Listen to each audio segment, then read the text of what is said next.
British teen scenes. Today's teenage subcultures have less to do with rebelling and more to do with lifestyle choices. Skaters spend as much time as possible on their skateboards. When they're not skating, they're thinking about it, and their lifestyle choices all relate to their hobby. Clothes have to be loose to let them skate comfortably. Long-sleeved and short-sleeved t-shirts, hoodies, baggy jeans, and trainers. Their music tends to be loud and fast, punk, hip-hop, and sometimes metal. When they aren't skating, you can find them at home with their skater friends, playing high-speed computer games.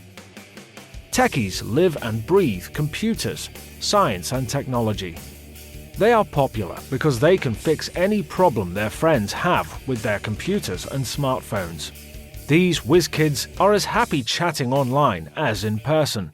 Glasses are common, probably from all the time they spend staring at a screen. Clothes are generally jeans and a t-shirt, perhaps with a cool science design or a funny slogan like, "Don't trust atoms, they make up everything." Fashion's not a big deal for them, but the latest gadget is a must-have.